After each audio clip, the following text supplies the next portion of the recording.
Audio Jungle.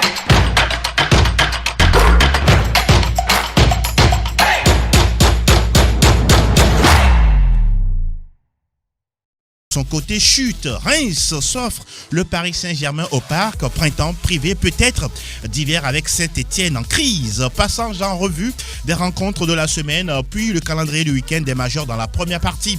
La deuxième ouvre le débat sur le trophée The Best FIFA 2019 décerné à la surprise générale à Lionel Andrés Messi. Absence très prononcée des Africains Mané et Salah, absent également de l'équipe type de l'année. Ce sont là les sujets sur la table des spécialistes. Ezekiel Ayatari, salut, bienvenue. Bonjour Angelo, bonjour à tous. Comment vous portez-vous? Ça va, bien réveillé. Et vous êtes en quoi ce vendredi là? Bon, voilà, on vous demande de suivre la vidéo de cette émission et vous allez découvrir de quoi il s'agit. Alors, Franck Lunyama, Guten Morgen. Morgen Angelo, bonjour à toutes et à tous. Fifia Sobwavi, bienvenue. Salut Angelo, je vous dis bonjour à tout le monde. Nous avons également à nos côtés le confrère de Canal FM, Noël de Souza. Salut Noël. Salut, bonjour Angelo, bonjour à tout le plateau. Alors, salut sportif à vous également, très chers auditeurs, merci de votre fidélité d'écoute. Mise en onde, Théoa Javon, la vidéo de cette émission est l'affaire d'Elom Adovon. Je suis Angelo Folique, le meilleur du foot européen, c'est tout de suite. Salta el Madrid, salta el Barça, arranca el clásico. Está el tiempo de la Liga. Sí, suena la que recibe de Casemiro, haga la primera, gol. Franck Nouyama, nous parlons de la 6e journée de Liga disputée en cours de semaine. Le Real Madrid qui prend la mesure d'une équipe qui a déjà pour nom Osasuna Pampelune 2-0 avec deux jeunes Brésiliens, Rodrigo et puis Vinicius. Peut-on dire que la tempête est derrière désormais du côté de Zidane? Ce sera trop tôt de le dire. Il faut voir un peu on va dire le calibre de ce club-là, Osasuna. Cette équipe ne fait pas partie des références en Espagne. Donc c'est des clubs souvent du milieu de tableau, de bas de tableau. Donc le Real avait l'impérieux devoir quand même de s'imposer. Et ils ont su bien le faire à travers deux buts magnifiques de Rodrigo et de Vinicius. Donc je pense que c'est une victoire qui est bienvenue, qui pourrait quand même tempérer un peu la tension qui est dans la maison. Maintenant la suite reste à voir. Sinon je crois que c'est très serré, très compliqué aujourd'hui entre Zidane et puis son président.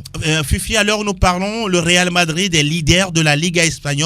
Et puis derrière, c'est Ronaldo, le Brésilien, qui dit que Zinedine Zidane est le meilleur entraîneur pour le Real. C'est son avis, on ne peut pas le lui refuser. Mais on remarque quand même que ça va mieux pour le Real. Après la défaite face au Paris Saint-Germain, ils sont en train d'enchaîner une deuxième victoire. Et surtout, le match référence était le match de l'autre journée où ils avaient battu, je crois, le leader Séville. Après, en déplacement. Donc, c'est un match référence. Peut-être que ça commence par prendre au niveau de Zizou, mais attention, comme l'a dit Franck, il ne faut pas commencer à jubiler. Et c'est bien de faire 2 victoires d'affilée, mais on connaît ce Real-là.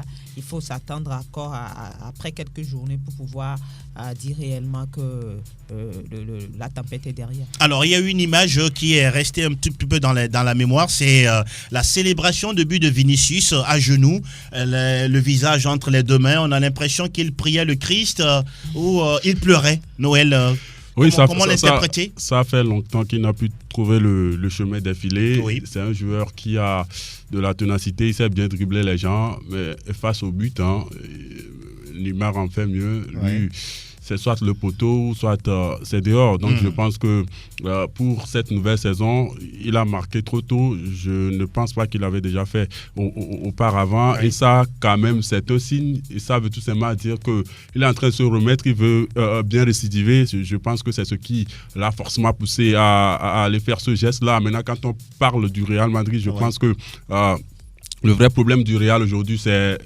contrairement à Ronaldo, le Brésilien, c'est Zinedine Zidane, parce que Pérez était dans les pétrins, toutes les lumières des médias étaient tournées vers lui parce que Cristiano était parti et tout. Pour sauver les meubles, il a cogité, mais qui peut venir essayer quand même de le faire rentrer dans l'ombre et projeter toutes les lumières vers cette personne-là? C'était Zidane qui avait déjà 3 Ligues des champions d'affilée, ce qui n'a jamais été fait d'ailleurs. Donc je pense que Zidane est arrivé et je pense que l'erreur de Zidane, c'est d'avoir accepté de revenir au Real Madrid. Quand à la fin de du mercato, on nous dit que c'est parce que Pogba n'est pas là que le Real ne joue pas bien. Je dis non, mais quand on prend Pogba à Man U, on comprend clairement que ce n'est pas l'arrivée de Pogba à lui seul au Real Madrid qui permettrait au Real d'être en forme. Donc je pense que l'erreur, c'est Zidane qui a accepté de revenir parce que Pérez s'est préparé, il savait que quand Zidane va venir, ça ne va pas marcher, ça va capoter, les gens vont le critiquer. Et il va aller donc on lui a servi une patate chaude. Oui, il va aller faire un casting et il va vous ramener un autre entraîneur. Donc je pense que c'est ce qui est en train de se passer. Florentino Pérez n'est pas étonné de cette situation. Quand vous prenez des milieux, des joueurs comme Kroos, Casemiro et Modric sont des joueurs qui sont rassasiés, ils n'ont plus l'envie de se donner sur le terrain, vous allez un peu derrière. L'autre fois, quand le Real a gagné, c'était Militao qui était là. Quand Ramos et son ami Varane sont là, vous sentez qu'il n'y a plus cette vivacité, il n'y a plus cette envie. Donc je pense que le Real aujourd'hui, c'est un gros chantier, c'est beaucoup de choses à refaire. Pour vous, c'est pas encore rassurant? Non, c'est pas rassurant. Ok. On va parler du Barça avec Lionel Messi qui joue et qui se blesse derrière. Et puis quand même l'acte 1, Messi, Griezmann, la passe sur corner et la tête de Griezmann, les deux, on peut dire, ils commencent à s'entendre déjà. Oui, c'est peut-être le début d'une histoire, on l'espère. C'est la première passe de Messi pour Griezmann. Et donc, après, on a vu les deux. Messi féliciter Griezmann. Donc, je pense on le disait, que c'était un peu tendu entre les deux. Messi qui dit, j'ai pas encore joué avec Griezmann je ne le connais pas, etc. Mais là, on a vu les deux ensemble. Oui. Donc, en tout cas, c'est ce que demanderaient les supporters du Barça. Oui. C'est pour le bien du Barça. Parce que si les deux-là ne s'entendent pas, je ne sais pas trop. Ce serait un flop si jamais Griezmann n'arrive pas à s'imposer. Et déjà, comme il y a eu une réunion entre les joueurs. Oui. Les C'était hier jeudi. Voilà, ils ont dîné ensemble. Pour parler de l'avenir du club, ce qu'il doit faire, parce que c'est quand même compliqué. C'est quand même compliqué pour le Barça. Qu'est-ce qui vous fait sourire en ce début de saison. Oui. Donc je pense que c'est une bonne chose. Alors, on va parler d'une autre équipe également en lice pour le titre final. C'est l'Atlético de Madrid qui s'est imposé en déplacement 2-0 du côté de Real Mallorca avec des buts de Diego Costa et de Joao Félix. La formation de Retafe de Jenda Konam a fait un nul franc de 3-3. Ouh là là. C'est vrai, c'était un peu compliqué, mais on s'en sort avec un nul de 3-3 quand même. Oui, il y a eu avalanche de buts dans ce match-là. Mais Retafe, j'ai comme l'impression que ça griffonne un tout petit peu ce début de saison. Ce n'est pas l'équipe qu'on a connue en fin de saison dernière. Voilà. L'équipe a du mal à se retrouver dans ce championnat. Maintenant, ils ont toujours montré une certaine solidité.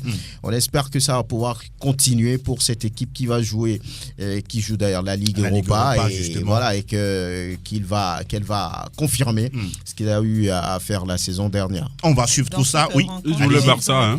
Oui, allez-y. Oui, ils ont mené 1-0 et derrière 3-1. 3-1 oui.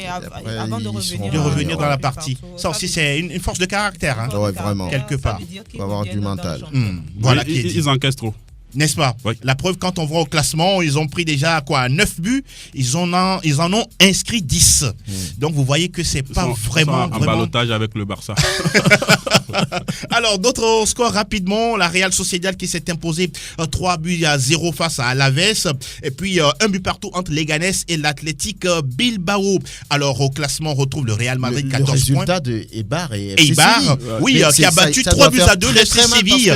Le FC Séville menait 2-0 à la mi-temps. Exact. Et après, voilà, ils ont coulé tout simplement. Lopetegui était dans tous ses états. Il était furieux.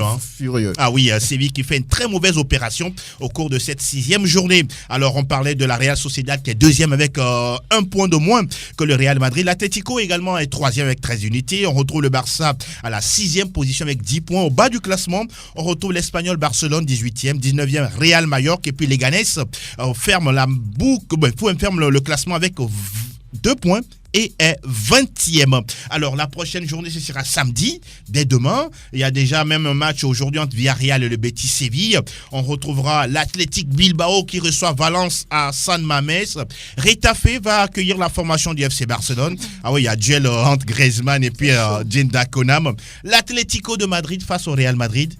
Le show derby, Oui, le gros derby est déjà. Diego Costa, il est déjà là. On a vu qu'en semaine, pour ce match, il y a déjà eu un turnover du côté de du Real Madrid. Oui. Et puis pareil pour l'Atlético Madrid, ça veut dire qu'on prépare déjà ce derby.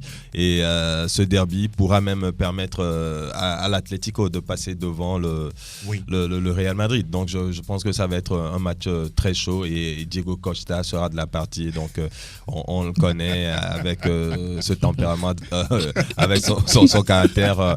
Je pense que ça va être un match chaud bouillant, un match intéressant. Maintenant, reste à savoir si du côté de l'Atlético, ça va un peu changer. On va jouer. Il y a le virtuose João Félix à la baguette, Thomas Lemar, Thomas Partey. Morata a vu rouge. Il est Morata sorti. a reçu un carton rouge. Ou on va encore opter pour ce match-là où on ferme tout, c'est pas plaisant, mais à la fin on veut seulement gagner. Mais nous on a envie quand même de voir du spectacle. Voilà. Mais, on se rend compte que Diego Simeone n'a pas du tout changé dans sa philosophie du football. C'est être resté solide derrière et voilà, essayer de marquer des buts. Et ça n'offre pas vraiment du spectacle, mais cette saison quand même du côté de l'Atlético, on a des joueurs de talent, des joueurs qui sont au-dessus de la moyenne, des joueurs très techniques qui ont envie de garder le ballon, de posséder le ballon, de faire du football. Maintenant à l'entraîneur de décider. Et surtout à Zinedine Zidane, encore pourquoi pas de se rassurer du côté du Wanda Metropolitano. Le frein, direction le pays où, voilà.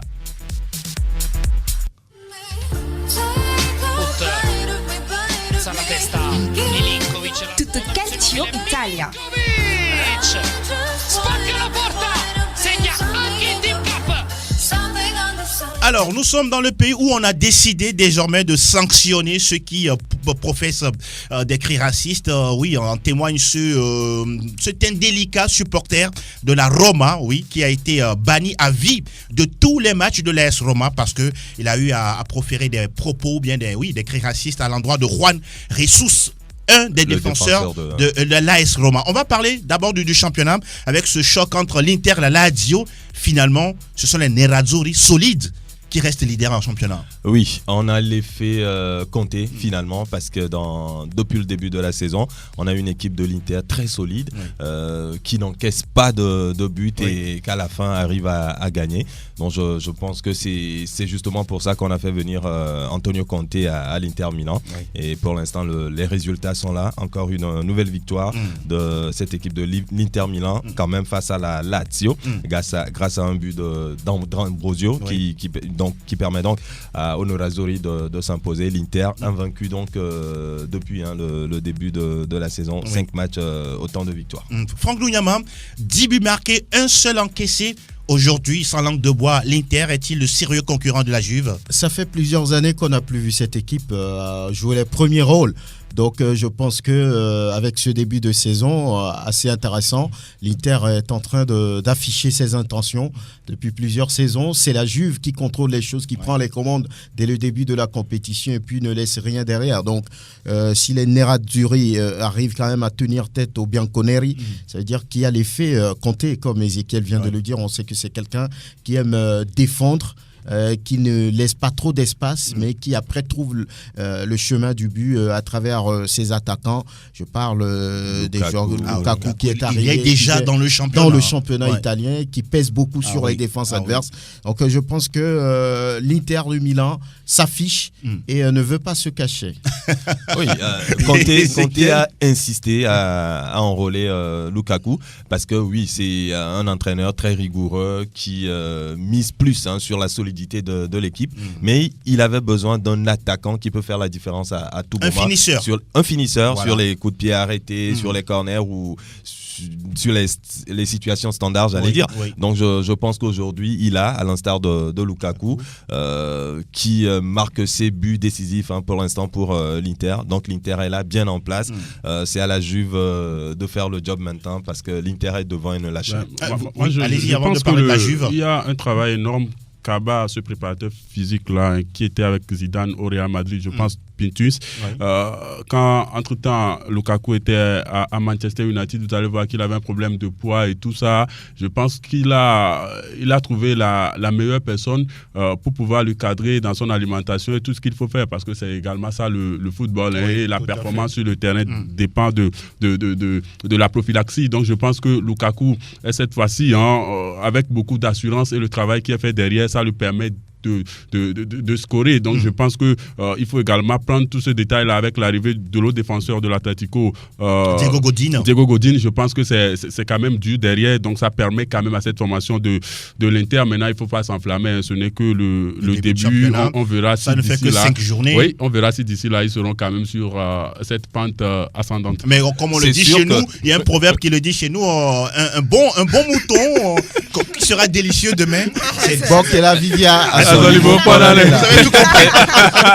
je suis même sûr, ou je dirais que avec le même poids à Manchester United, Lukaku ne ferait pas mieux ou ne ferait pas autant. Donc l'impact de Conte est très important. C'est clair. Il était à l'image. Oui, Fifi. Il y a aussi l'environnement. Voilà. Il était à l'image de l'équipe de Manchester United. Mais aujourd'hui, je pense que l'environnement il s'émancipe bien. L'environnement s'y prête et voilà, il est plus à l'aise. Dans cette équipe et forcément les résultats suivent. Fifi voulait dire, allez-y. Non, je crois que Ezekiel a pratiquement dit ce que je voulais dire. Oui. C'est l'environnement. Et puis il y a les meilleurs éléments aujourd'hui à Inter qui permettent à Lukaku d'être véritablement en forme. Oui. À Manchester aujourd'hui, les stars, c'est qui? C'est Rashford et c'est de l'eau, man. C'est de l'eau. Ouais. Et il y a un système même qui joue taillé pour Lukaku. On va parler de la Juve qui a, dans la douleur, s'est imposée du côté de Breccia, de Balotelli. Oui, la Juve, comme depuis le début de cette saison, ce sont des victoires difficiles, des victoires poussives. Hein. La Juve qui souffre avant de gagner ses matchs. C'est justement pour ça on se demande si cette saison ne sera pas super compliquée pour la Juve. Donc une victoire à l'arrivée pour la Juve quand même, mais ça n'a pas été du tout facile. De buts à 1. C'est vrai, Cristiano Ronaldo n'a pas joué, Cristiano blessé. Il a été donc ménagé pour ce match-là. Mais un but de Donnarumma, l'ancien du Milan AC, pour Breccia. Et puis du côté de la Juve, il y a un contre son camp de Chancellor et puis Miralem Pjanic qui a offert la victoire à la vieille dame. Mais la vieille dame avance canne à la main, c'est clair, c'est difficile, compliqué pour cette équipe. Alors l'Atalanta qui continue, allez-y, avant de parler de l'Atalanta. La saison dernière, la Juve n'était pas au mieux de sa forme également. Oui, en début de championnat. En début de championnat, on disait que la Juve marchait canne à la main. À la fin, on a vu ce que ça a donné. Mais à la différence... Il y a des nouveaux qui sont arrivés. Et ils ne sont pas nombreux, mais il va falloir attendre un peu aussi, temps d'adaptation et tout ça pour voir ce que ça va donner. Moi, je me dis... Rabiot qui a joué en tant que titulaire, Aaron Ramsey, c'est l'homme en forme actuellement. Mathis de Ligt. N'oubliez pas qu'il y a un nouvel entraîneur. Oui, qui est arrivé, Mauricio Sarri. Oui, Sarri est arrivé. Il faut lui donner du temps un peu. Oui, mais pour ces grandes équipes, il n'y a pas question de temps. Voilà. Ce qui est bien, c'est que la Juve ne perd pas. Finit par gagner.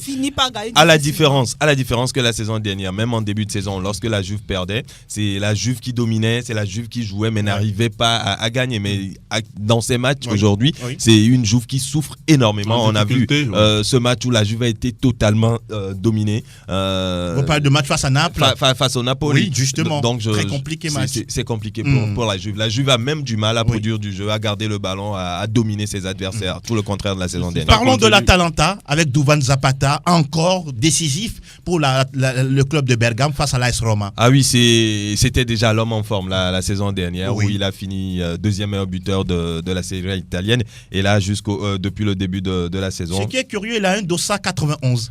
Oui, c'est quand même bizarre pour un joueur, un attaquant, Dossa 91. Bon, peut-être qu'il voulait porter... Ce n'est pas anodin. Peut-être qu'il voulait porter le 10, mais comme le 10 n'est pas dispo, il met un 9 plus 1, comme l'avait fait Zamorano à l'époque. Ou le 8, 9 mois.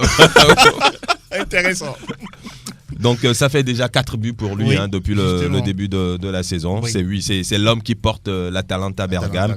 Et il le prouve justement depuis le début de cette saison. À chaque fois que c'est un peu compliqué pour l'Atalanta, c'est lui qui passe par là pour sauver son club. Et donc une victoire de l'Atalanta, mais sur la Roma en déplacement en plus. Oui. Donc je pense que c'est une victoire importante pour l'Atalanta qui remonte même déjà à la 3e place. Exactement. Donc je pense que du côté de l'Atalanta, le club n'a pas changé, l'effectif est là. On sent plus de confiance du côté de cette équipe. Ouais. Donc c'est tout bénef pour l'Atalanta Bergame. Alors, on va jeter un coup d'œil au classement et on parle de la prochaine journée. Ézéchiel. Oui, au classement, comme on l'a annoncé, l'Inter est solide leader, 5 matchs, 5 victoires, 15 points donc, suivi de la Juve, 13 points à 2 longueurs.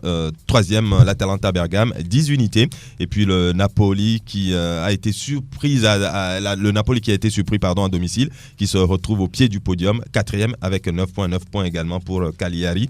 Également pour Torino, la Roma se retrouve à la 7e place avec 8 points. Et pour retrouver le Milan C, il faut aller jusqu'au 13e rang. Le Milan qui a 6 petits points après 5 journées. Et puis en bas du classement, on voit la Fiorentina qui est désormais 15e avec 5 points. La Fiorentina qui n'avait que 2 points depuis. Oui. Donc c'est la première victoire de la Fio qui se retrouve à la 5e place. Et puis dans le bas du classement, 18e, Udinese 4 points. 3 points pour Spal Ferrara et la Sampdoria de Gênes, 19e et 20e.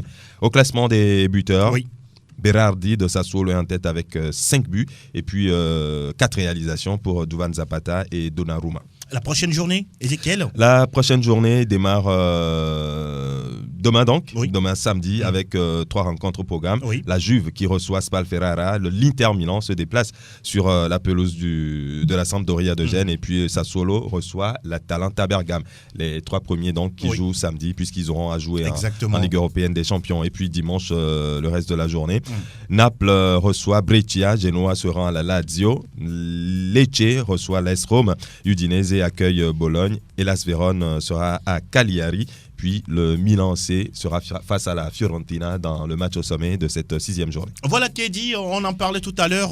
Oui, la Roma a décidé de sanctionner un de ses supporters par rapport à des propos racistes. Je pense que ça commence à bien faire. Hein. Oui, je dirais que la Roma a pris à contre-pied les autres clubs de la Serie A italienne, puisqu'à chaque fois, ça revient en Serie A, on parle de racisme. Et ce supporter, il a proféré il a écrit, ce sont des écrits sur les réseaux sociaux, mais ce supporter a été tout simplement identifié et donc il sera suspendu à vie, voilà. du stade. Je pense que c'est bon, c'est une bonne décision, je pense, pour arriver quand même à dissuader ces supporters-là qui n'arrangent pas le football aujourd'hui. C'est déjà le 30 juillet dernier, il y avait eu une décision pareille du côté de Chelsea qui avait suspendu un joueur...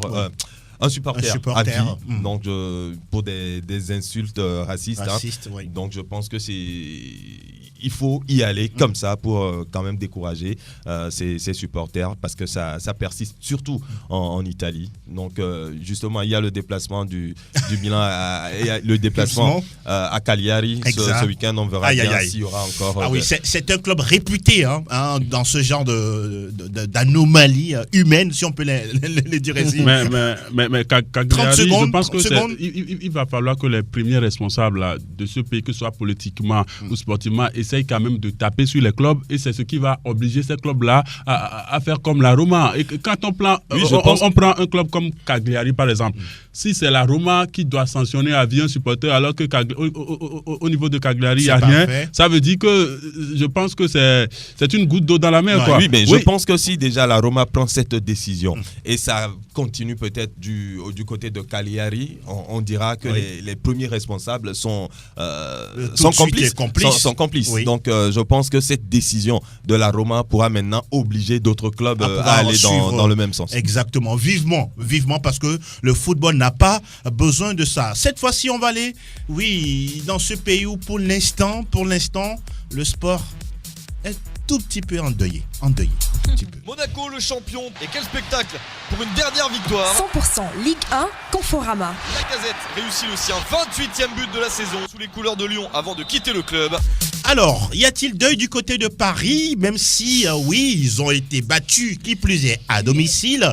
Fifi Assogbavi? Je dirais qu'il y a deuil. Il y a deuil. Si le Paris Saint-Germain garde sa place de leader, Oui. le Paris Saint-Germain s'est fait battre quand même à domicile, ce qui n'est plus arrivé depuis une défaite face à Rennes en 2000. En mai 2018. Exactement. plus d'un an. Mais c'est pas aussi vieux que ça, hein. Oui, mai mais 2018. ça fait quand même plus fait d'un plus d'un an. Plus d'un an D'accord. d'invisibilité à domicile D'accord. en championnat. Et là, il se fait battre par Reims à domicile. Ouais. On peut dire que c'est inadmissible. Voilà. Quand on s'appelle le Paris Saint-Germain. Mais en même temps, il faut comprendre que Oui. Reims, depuis le début de la saison, Ouais. a quand même battu 3 gros déjà. Voilà. Le Marseille. À Lille, domicile. À domicile, Du Lille. côté de Vélodrome. Lille. Et puis aujourd'hui, le Paris Saint-Germain, c'est la meilleure défense. C'est le coupeur de tête des gros. Alors Franck, on va s'intéresser à cette équipe de Reims.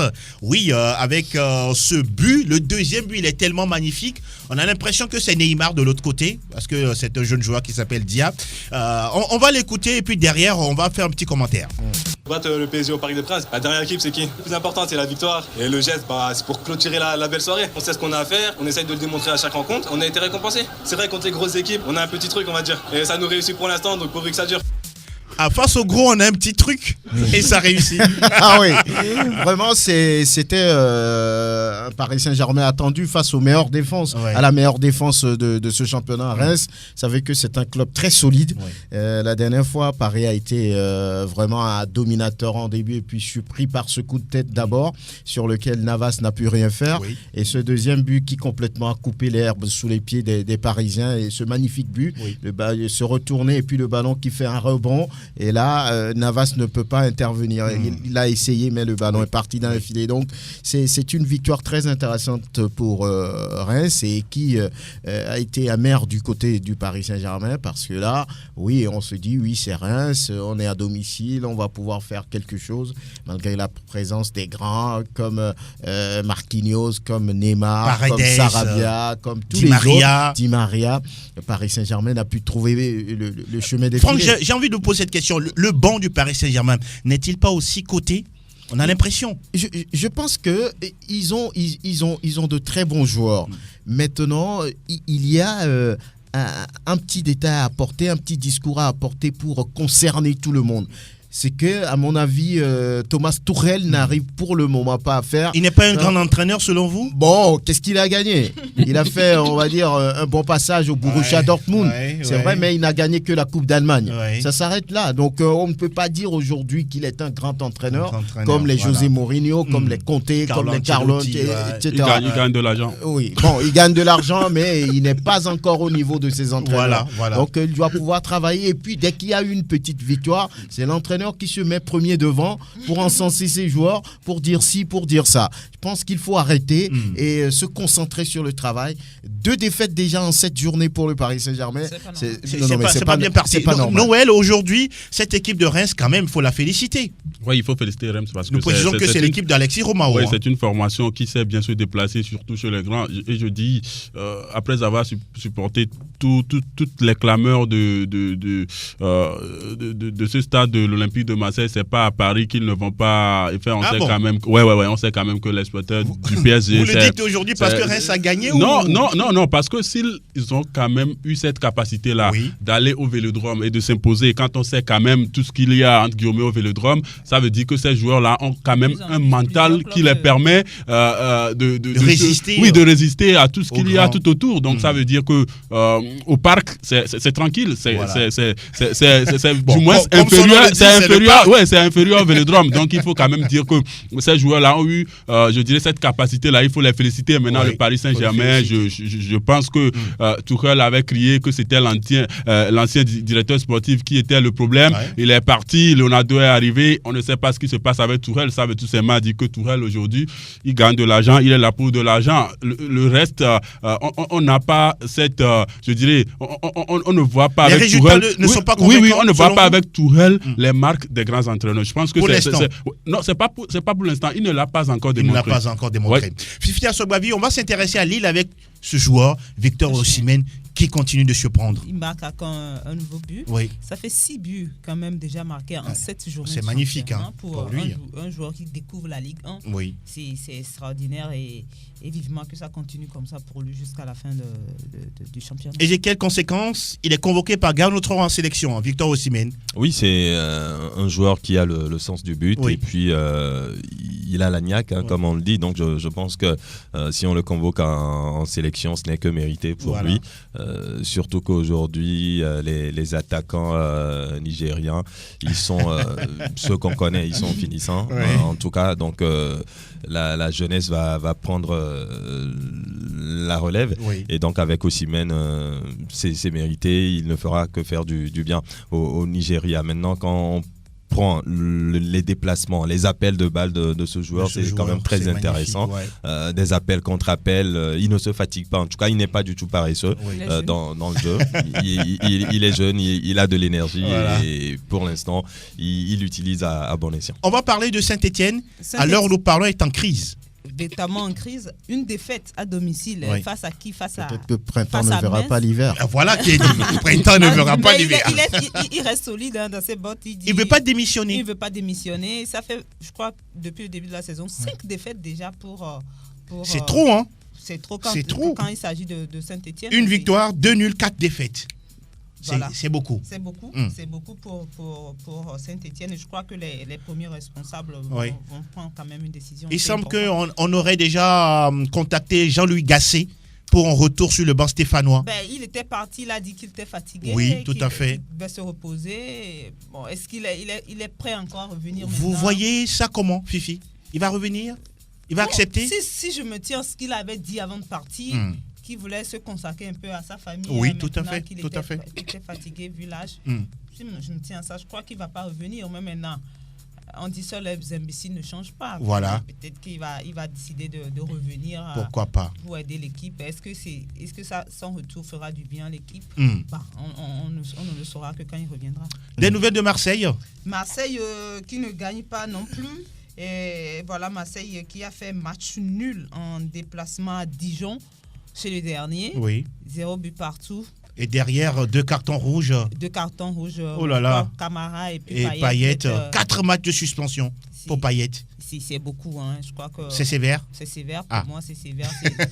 D'accord. C'est quand même beaucoup. Même Marseille aussi qui entre-temps, a semblé revenir un peu. Oui.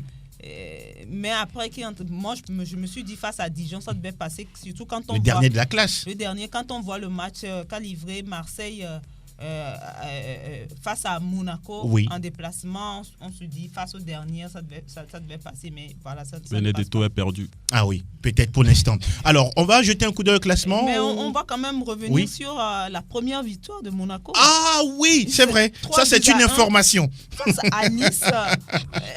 C'est une information. Allons-y. Et on ne pouvait pas s'y attendre. Monaco qui gagne quand même, qui est en train de lancer peut-être sa saison. Oui. Enfin. Jardim qui a compris. On disait que Glick ne faisait plus l'affaire. Oui.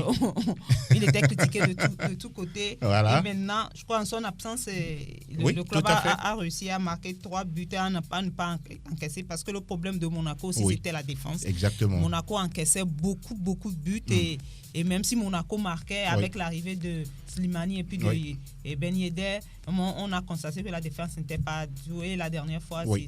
C'était mieux quand même. Je pense qu'il a eu à faire des choix forts. Hein. Il a mis Glick sur le banc. Voilà. Il a fait venir Jemerson qui a joué à sa place. Golovin est un peu décalé en milieu de terrain. Oui. On a donné plus de liberté. Qui s'est offert un doublé. Voilà, on a donné plus de liberté à Cesc Fabregas, qui, vous le connaissez, lorsqu'il est libre sur le terrain, arrive à distiller de très très bon ballon. Ouais. Et voilà, c'est des choix forts ajoutés à Bakayoko qui est de retour. Revenu, ouais. Donc ça a apporté quelque chose. Il est resté fidèle à son système de jeu, le 3-5-2, sauf qu'il a bougé certains joueurs. Et voilà, je crois que peut-être c'est le déclic, on verra bien. En tout cas, on attend de voir la réaction de cette équipe de Monaco, toujours en championnat. On va enchaîner rapidement avec le classement et la prochaine journée. Voilà, on va quand même aller avec quelques résultats. Amiens qui perd à domicile face à Bordeaux 3 buts à 1. Oui. Brest-Lyon, 2 buts partout. Oui. Montpellier domine Nîmes 1-0. Nantes 1-0 face à Rennes. Toulouse aussi, ça ne va pas très bien là-bas. Perd à domicile face à Angers 2 buts à 0. Au classement, on a le PSG qui garde la première place avec 15 points, mais maintenant notamment talonné par Angers, 15 points également. Lille 3e avec 13 points, Nantes 4e avec 13 points et puis Bordeaux 5e avec 12 points en bas de classement. Monaco 18e, 6 points, Saint-Étienne 19e, 5 points et puis 20e Dijon avec 2 points. Au classement des meilleurs buteurs, Moussa Dembélé 6 buts, Victor Osimhen 6 buts également, Habib Diallo, un autre le joueur de Metz, 5 buts, Ben Yedder 4 et puis Memphis Depay 4 buts également. Pour la 8e journée, il y a Lyon qui reçoit Nantes à domicile. Attention aux Lyonnais parce que Nantes est 4e au classement avec 13 points. Bordeaux reçoit le Paris Saint-Germain. Attention également au Paris Saint-Germain parce que Bordeaux on annonce le retour de Cavani et peut-être de Kylian Mbappé.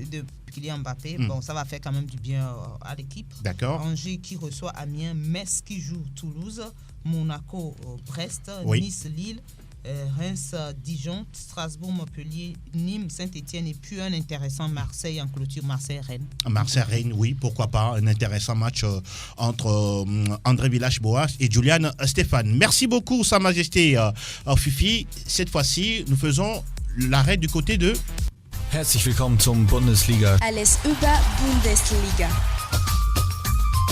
Là aussi, on va voir si Leipzig va continuer à résister au Bayern. Ah oui, c'est ce qui se passe pour le moment. Il n'y a pas eu de match à milieu de terrain en Bundesliga, à milieu de semaine, j'allais dire. Donc, on va jouer dès aujourd'hui, dès ce soir. On va commencer la 6e journée de la compétition. Et là, Union Berlin joue contre Eintracht Francfort. Et puis demain, Leipzig reçoit Schalke 04 pour tenter de rester au sommet de la compétition. C'est un match, hein. C'est un match. Non, je vous le recommande. Leipzig, Schalke 04. Ça doit être très très intéressant. Très intéressant. Donc, on verra bien ce qui va se passer puisque Leipzig n'a aucune envie de se débarrasser du fauteuil de leader. Entraîné par le jeune Julian Nagelsmann. Nagelsmann. Voilà, qui est dit. Et de l'autre côté, le Bayern qui est en déplacement chez le promu Paderborn. On se dit que ça pourrait le faire, mais attention, le football, vous savez ce que c'est. Voilà. Augsbourg joue contre le Bayer Leverkusen, Hoffenheim d'Ilas Bebou est l'hôte de Borussia Mönchengladbach. Mayence joue contre Wolfsburg. Dortmund reçoit le Werder Brême. Et puis dimanche, 2 matchs à suivre. Düsseldorf contre Fribourg et le FC Cologne contre Hertha Berlin. On va faire une petite discussion, juste petite discussion concernant la sortie médiatique de Uli Hoeneß, concernant la titularisation ou non de Manuel Neuer en sélection. Et derrière, il dit... Vous savez ce qu'il a dit? Oui. Il dit qu'il ne va plus envoyer de joueurs en sélection. Mais qu'est-ce qu'il le prend? Mais il dit que la C'est fédération... la grosse blague de l'année. Non, mais qu'est-ce qu'il le prend? Il dit que la fédération n'a pas réellement soutenu Manuel Neuer. Et par rapport à ça, oui, les joueurs susceptibles d'être ou bien les joueurs sélectionnables du Bayern n'iront plus en sélection. Waouh. Voilà, donc c'est sa sortie. Je ne l'ai pas compris. Extraordinaire. Je tente de comprendre voilà, on dirait dit, un Africain. Mais pour le moment, je ne me retrouve pas. Je me retrouve pas. C'est comme si c'est vrai, c'est des joueurs du Bayern, mais les joueurs ne lui appartiennent pas. Pas du tout. Oui, mais je n'ai pas compris en tout cas. Peut-être quelqu'un d'autre a compris. Les joueurs sont ses enfants et toi tu vas pas en sélection, sinon tu joues plus au Bayern. Voilà. C'est du non-sens, hein, du non-sens absolu parce que si tous les présidents vont se mettre à imposer leur gardien en sélection ou un de leurs joueurs en sélection, ça va pas le faire. Moi, je comprends rien du tout parce que comment c'est-à-dire qu'il impose les joueurs du Bayern. Oui, là il est en train d'imposer Neuer en sélection en tant que gardien titulaire. Donc si Neuer n'est pas gardien titulaire, les autres joueurs du Bayern n'iront plus en sélection. Comment ça peut être possible? Donc bon, peut-être on va revoir l'âge. Non, moi je pense que celui qui a organisé toute cette pagaille-là, c'est Joachim Löw. C'est lui qui, avec sa réaction et cette tergiversation, qui ont quand même permis à Honest de faire cette sortie. Je blaguais l'autre fois en disant que si on suppose que Michael Ballack était un sélectionneur de la National Mannschaft, il va carrément écarter Neuer et titulariser Ter Stegen. Et il verra ce qui va se passer. Parce que ce qu'il est en train de faire, c'est de la pagaille. Il est en train de lancer un défi. On a le président du Borussia Dortmund. S'il fait la même déclaration, qu'est-ce que ça va faire? Je pense que, entre guillemets, c'est une personne âgée, mais qui a manqué de tact ou de lucidité. Je comprends Ter Stegen, suite à la frustration, bon, il s'est laissé emporter. Mais une personne âgée comme ça qui devrait, je dirais, éduquer ou conseiller ces petits-là, qui se versent dans ça, je pense que ça confirme tout ce que Ter Stegen a dit plus haut. Ça confirme que Neuer n'a plus la capacité d'être dans les buts de l'Allemagne. Il faut l'écarter. Oui, c'est ce que ça. Oui. En tout cas, de toutes les façons, on va suivre les prochaines sorties de la Mannschaft et voir exactement quelles seront les décisions de Joachim Löw avec cette sélection. Fini pour l'Allemagne. Nous terminons le tour des majeurs avec English Premier League News.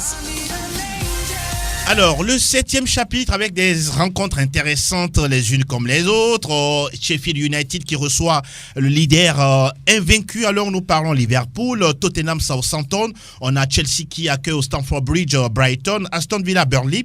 La formation de West Ham se rend chez Bournemouth. Norwich City joue contre Crystal Palace.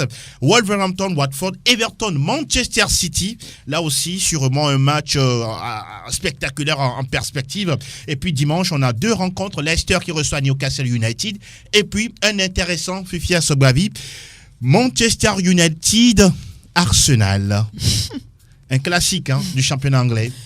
Un classique, oui, du championnat anglais, ça reste un classique du championnat anglais, mais quand on prend les 2 clubs aujourd'hui... Alors, quand on prend les 2 clubs, United est classé 8e avec 8 points, Arsenal est 4e avec 11 points. Là, tu comprends aisément que Manchester véritablement n'est pas dans le coup depuis le début de la saison. Ça ne va pas du tout.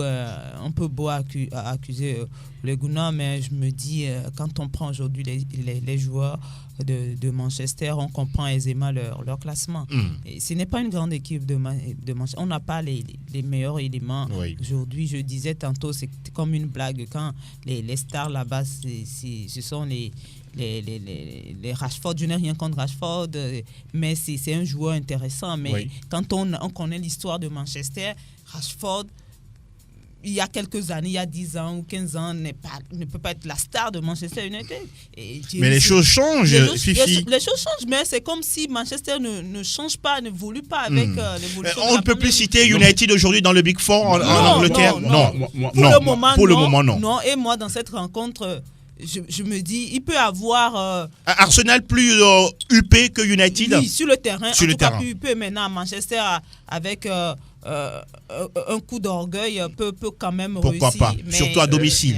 Noël. Angelo, moi, je pense qu'il faut être clair. Manchester United, depuis le départ du vieux de Sir Alex Ferguson, ce n'est plus ça. C'est vrai que Mourinho était arrivé. Avec tout. Ouais, Mourinho, il est arrivé. Vous savez que Mourinho, il monte en même temps une équipe pour la bataille. Et il a ce qu'il a. Et puis, c'est ça la spécialité de Mourinho. Et il a également fait. Il a quand même essayé de glaner un trophée à ce club-là. Aujourd'hui, Man U, ce n'est plus les Rest Davis. C'est un peu les White. White Davis, quoi. Les démons blancs. Donc, ça veut tout simplement dire. Ça existe aussi, les démons blancs. Ouais, peut-être. Puisqu'ils ne sont. Non, plus les démons blancs. Ils ne sont pas méchants. Pour dire qu'ils sont fantomatiques. Ils ne font plus peur. Maintenant, ce sera face aux autres qui s'appellent Gunners, mais qui ne sont plus Gunners aussi. Ouais. C'est un peu les babies comme Non, là, les ils ont quand même, un duo intéressant. La Casette de Bameyang, sans oublier Nicolas Pépé. Quand même, aujourd'hui. Noël, d'abord, après Ezekiel. Je dis tout simplement que ce sera une rencontre qui va se disputer sur le terrain, mais il faut qu'on essaye quand même. Si ces clubs-là... Vous ne la verrez pas. Vous verrez ce match? Non, si ces clubs-là... Vous verrez ce match? Non. Si ces clubs-là veulent évoluer, je pense qu'il faut arrêter de toujours avoir la nostalgie de ce qui s'était passé. Surtout du côté de Manchester. Du passé de ces clubs-là, et essayer quand même de reconstruire sur de nouvelles bases pour pouvoir être solide. Sinon, on a l'habitude de dire Manchester, oui, Arsenal, ceci, mais qu'est-ce qu'il prouve actuellement aujourd'hui au présent? Ezekiel avait, puis on mais termine. quand on prend les joueurs de Manchester aujourd'hui individuellement, est-ce qu'on va dire que cette équipe est en bas de Leicester par exemple? Non.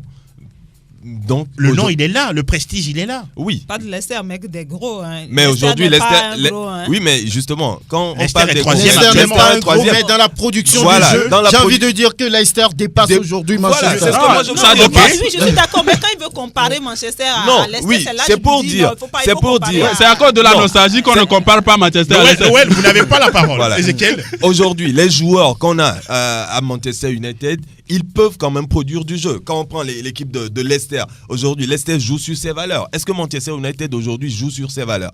On ne peut pas avoir des joueurs de bons joueurs, mais pas quand même d'excellents joueurs, mais vouloir jouer comme de grands joueurs, d'excellents joueurs. Oui. Donc je pense qu'aujourd'hui, Manchester ne joue pas sur ses valeurs. United est à sa place. Oui, United est à sa place, ne joue pas sur ses valeurs. Ses valeurs. United peut être loin devant dans le classement, même devant Leicester, si United joue par rapport aux joueurs qu'il a. Aujourd'hui, c'est pas ce qui se passe. Vous pensez que les joueurs sont beaucoup plus paresseux sur le terrain? Quels Oui, sont les joueurs et de quand, Manchester? voilà, quand on se met dans la peau de star, alors qu'on ne l'est pas. Vous parlez de qui exactement? Quand Pogba. on prend les Pogba, Pogba n'est pas une star pour vous? moi, en tout C'est cas, un champion du monde. Zidane le veut. moi la star, pour moi une Oui, star, c'est oui. sur le terrain. Oui. C'est sur Et Pogba n'en est pas une.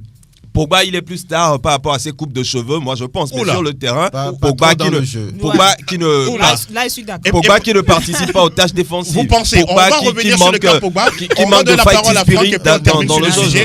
Franck Désolé. Winama. Moi, j'ai envie de comprendre la première partie de l'intervention de Noël, Noël, où oui. il dit depuis le départ de Sir Alex Ferguson, Oui. mais Manchester n'existe plus. C'est comme si le monsieur est parti avec l'âme de l'équipe. C'est ça. Lorsque vous voyez un peu tous ceux qui lui ont succédé, ça n'a rien donné. Et ça a été une erreur monumentale de pouvoir signer tout de suite 3 ans pour Ole Gunnar Solskjaer. Ah, voilà. C'est quelqu'un qui s'essaye, mais Est-ce que Manchester, c'est lui le problème? Manchester, ce n'est Ouais, pas voilà. une pirogue. Pas du tout. C'est un paquebot. Donc pour tirer ça, il faut avoir beaucoup de tours dans son sac. Mais là, Ole Gunnar, visiblement, n'en a pas. Alors, fini. Plus de parole à qui C'est que la ce soit. Alex Ferguson Fini, avait eu un on début va faire difficile désormais aussi. le débat. Ouais, mais Théo, ça, c'est c'est à ce vous le problème. débat. Le débat des spécialistes. Les grands joueurs automatiquement ne deviennent pas des grands entraîneurs. Il y a le cas Maradona. Un certain Mancini, il dit Balotelli court, il marche. Des anciens joueurs qui deviennent pour la plupart des grands entraîneurs. La preuve avec Zinedine Zidane, ce qui veut dire qu'ils ont forcément une autre façon de penser le football aujourd'hui. On n'est pas forcément obligé d'être un grand joueur pour être un grand entraîneur, ce que Mourinho a réussi. C'est le côté spirituel, magie, tout ça là. C'est vrai, nous sommes en Afrique, on va me dire que tout peut se passer, mais à 99%, vous gagnez le match sur le terrain. Et l'autre là, on va dire que c'est une chance qui vous a souri. Le débat des spécialistes. Alors, direction la Scala de Milan. La dernière fois, on a découvert, le grand vainqueur de FIFA The Best, Théo. So the winner is the best, officially the best player of the year, the best FIFA men's player of the year, Lionel Messi.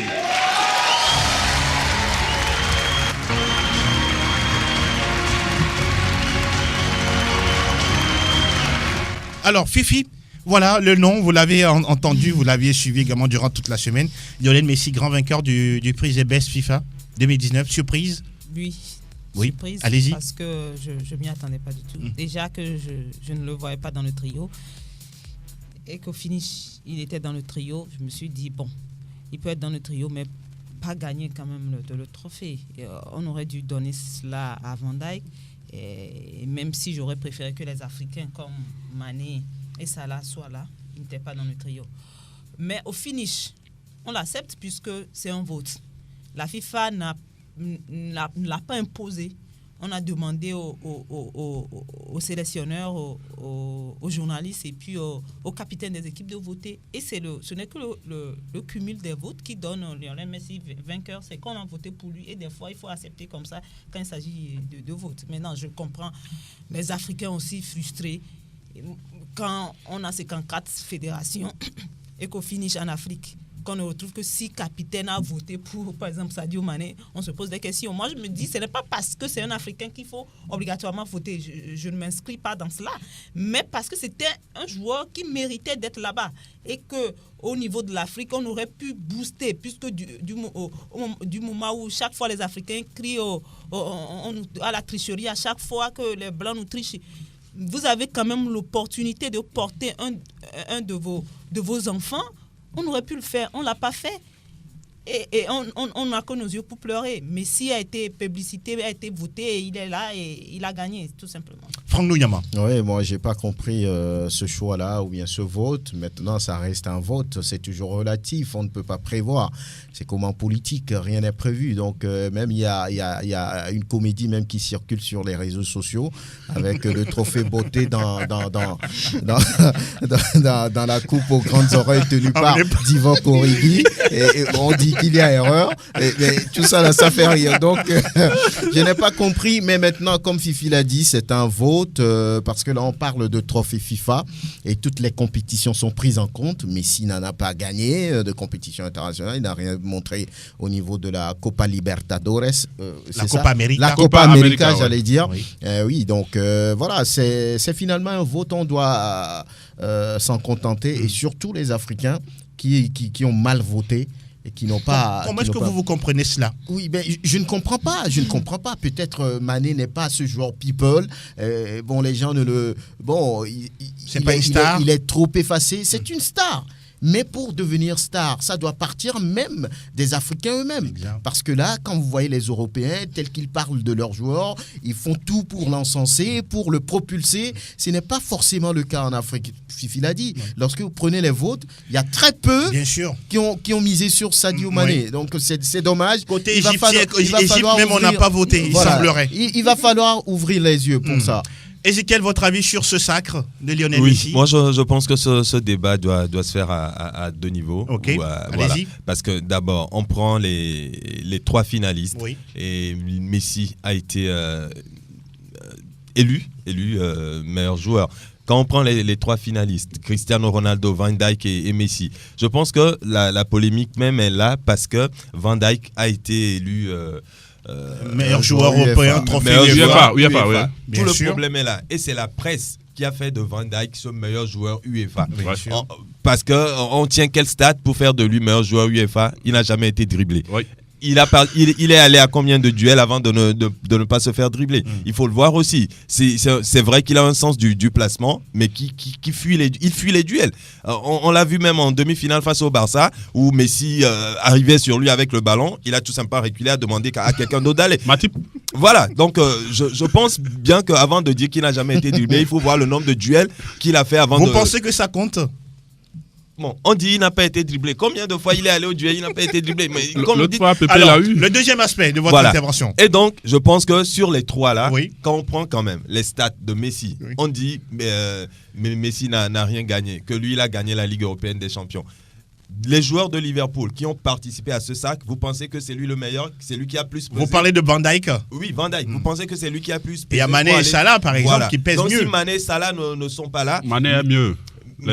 Si Mané et Salah ne sont pas là, Mané n'est pas là, et Messi, il a quand même fini meilleur buteur de la Ligue européenne des champions avec 12 buts et 3 passes. Messi, il a été élu meilleur attaquant de la saison 2018-2019 avec, notez bien, 285 points devant Mané sur ce point-là. Et puis, meilleur buteur de la Ligue avec 36 buts, meilleur passeur. Soulier d'or. meilleur passeur de la Liga avec 11 passes et puis il a fini soulier d'or européen. Cristiano Ronaldo avait gagné le Ballon d'Or avec 42 buts et 11 passes décisives, toutes compétitions confondues, lorsqu'il a gagné son dernier Ballon d'Or. Donc, on ne peut pas dire que ces stats de Messi ne sont pas... Donc, vous voyez que ce vote-là est objectif, simplement. Sur les trois, je pense que c'est mérité.